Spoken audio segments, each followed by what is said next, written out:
ಕ್ರಿಸ್ತನಲ್ಲಿ ಪ್ರಿಯರೇ, ಏಸು ಕ್ರಿಸ್ತನ ಅತಿ ಮಧುರವಾದ ನಾಮದಲ್ಲಿ ಪ್ರೀತಿಯ ವಂದನೆಗಳು. ಅನುದಿನದ ಆಹಾರ ಕನ್ನಡದಲ್ಲಿ ನಿಮ್ಮ ಆತ್ಮಕ್ಕೆ ಪ್ರತಿದಿನ ನೀಡುವ ಆಧ್ಯಾತ್ಮಿಕ ಆಹಾರವಾಗಿದೆ. ಇಂದಿನ ಧ್ಯಾನಕ್ಕೆ ಆಧಾರವಾಗಿ ಕುಟುಂಬ ಸನ್ನಿವೇಶಗಳು ಎಂಬ ವಾಕ್ಯವನ್ನು ಧ್ಯಾನಿಸೋಣ. ಸತ್ಯವೇದದಲ್ಲಿ ಆದಿಕಾಂಡ 37:2 ಬರೆದಿರುವ ಪ್ರಕಾರ ಯೋಸೇಫನು 17 ವರ್ಷದವನಾಗಿ ತನ್ನ ಅಣ್ಣಂದಿರ ಜೊತೆಯಲ್ಲಿ ಆಡು ಕುರಿಗಳನ್ನು ಮೇಯಿಸುತ್ತಿದ್ದನು. ಅವರು ಏನಾದರೂ ಕೆಟ್ಟ ಕೆಲಸ ಮಾಡುವಾಗಲೆಲ್ಲ ಅವನು ತಂದೆಗೆ ತಿಳಿಸುತ್ತಿದ್ದನು. ಯೋಸೇಫನು ಬೆರೆದ ಸನ್ನಿವೇಶಗಳನ್ನು, ಅವನ ಕುಟುಂಬದ ಹಿನ್ನೆಲೆಯನ್ನು ಸ್ವಲ್ಪ ಆಲೋಚಿಸಿರಿ. 12 ಮಕ್ಕಳ ಮಧ್ಯದಲ್ಲಿ ಯೋಸೇಫನು ಬೆಳೆಯುವಾಗ ಎಷ್ಟೋ ತೊಂದರೆಗಳು, ಎಷ್ಟೊಂದು ಹೊಟ್ಟೆ ಕಿಚ್ಚು, ಹಾಗೆ ಅವುಗಳ ಮಧ್ಯದಲ್ಲಿಯೂ ಯೋಸೇಫನು ತನ್ನನ್ನು, ತನ್ನ ಪರಿಶುದ್ಧತೆಯನ್ನು ಕಾಯ್ದುಕೊಂಡು ಉತ್ತಮನಾಗಿ ಜೀವಿಸಿದ್ದು ದೇವರ ಕೃಪೆಯಲ್ಲವೇ? ಯೋಸೇಫನ ತಂದೆ ಯಾಕೋಬನು ಮೋಸಗಾರನು ಎಂದು ಕರೆಯಲ್ಪಟ್ಟವನು. ಆಶೀರ್ವಾದಕ್ಕಾಗಿ ತನ್ನ ತಂದೆಯನ್ನು ಮೋಸಪಡಿಸಿದವನು. ಜ್ಯೇಷ್ಠಪುತ್ರನ ಭಾಗಕ್ಕಾಗಿ ತನ್ನ ಸ್ವಂತ ಸಹೋದರನನ್ನು ತಂತ್ರವಾಗಿ ನಡೆಸಿಕೊಂಡವನು. ತನ್ನ ಮಾವನಾದ ಲಾಬಾನನನ್ನು ವಂಚಿಸಿ ತನ್ನ ಮಂದೆಯನ್ನು ವೃದ್ಧಿಪಡಿಸಿಕೊಂಡವನು.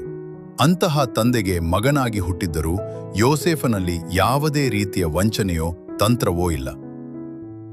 ಯೋಸೇಫನ ತಾಯಿಯಾದ ರಾಹೇಲಳು ಎಂಥವಳು? ವಿಗ್ರಹಾರಾಧನೆ ಅವಳ ಹೃದಯದಲ್ಲಿ ಅವಿತುಕೊಂಡಿತ್ತು.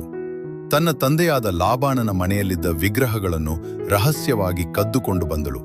ಅವುಗಳನ್ನು ಒಂಟೆಯ ಸಬರದೊಳಗಿಟ್ಟು ಅವುಗಳ ಮೇಲೆ ಕೂತು ತಾನು ಮುಟ್ಟಿನಿಂದ ಅಶುದ್ಧಳಾಗಿದ್ದೇನೆ ಎಂದು ತಂದೆಯ ಮುಂದೆ ಸುಳ್ಳು ಹೇಳಿದವಳು.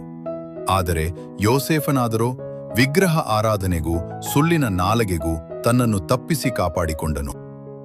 ಆದಿಕಾಂಡ 49:4 ನೋಡ್ತೇವೆ, ಜ್ಯೇಷ್ಠ ಸಹೋದರನಾದ ರೂಬೇನನು ತಂದೆ ಹಾಸಿಗೆಯನ್ನು ಹತ್ತಿ ಹೊಲೆ ಮಾಡಿದವನು.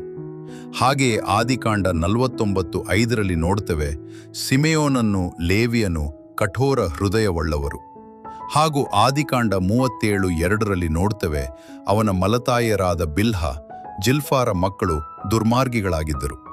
ಆದರೆ ಯೋಸೇಫನು ಪರಿಶುದ್ಧನಾಗಿ ಉತ್ತಮನಾಗಿ ನಡೆದುಕೊಳ್ಳಲು ಅವನು ಬೆಳೆದ ವಾತಾವರಣವಾಗಲಿ ಕುಟುಂಬದ ಹಿನ್ನೆಲೆಯಾಗಲಿ ತಡೆಯಾಗಲಿಲ್ಲ. ಅವನ ಮೇಲೆ ದೇವರ ಕೃಪೆ ಇದ್ದಿತು. ದೇವರು ಅವನ ಸಂಗಡ ಇದ್ದುದರಿಂದ ಬೇಗನೆ ಉನ್ನತಿಗೆ ಬಂದನು. ದೇವಮಕ್ಕಳೇ, ದೇವಕೃಪೆ, ನೀವು ಒಳ್ಳೆಯ ಸನ್ನಿವೇಶದಲ್ಲಿ ವಾತಾವರಣದಲ್ಲಿರುವಿರಾ ಎಂದು ನೋಡಿ ನಿಮ್ಮನ್ನು ಹುಡುಕಿ ಬರುವುದಿಲ್ಲ.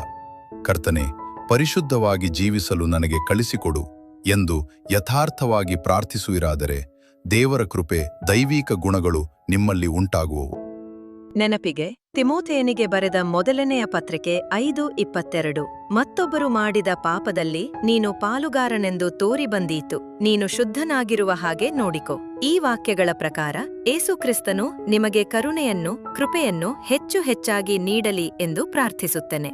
ಆಮೆನ್. ದೇವರ ವಾಕ್ಯವನ್ನು ದೈನಂದಿನ ಜೀವನದ ಅಂಗವಾಗಿಸಲು ಇಂದೇ ನಮ್ಮೊಂದಿಗೆ ಭಾಗಿಯಾಗಿರಿ. ಚಾನಲ್ಗೆ ಸಬ್ಸ್ಕ್ರೈಬ್ ಮಾಡಿರಿ, ಸ್ನೇಹಿತರೊಂದಿಗೆ ಹಂಚಿಕೊಳ್ಳಿರಿ. ಬೇಗನೆ ಮತ್ತೊಂದು ದೇವರ ವಾಕ್ಯದೊಂದಿಗೆ ಭೇಟಿಯಾಗೋಣ.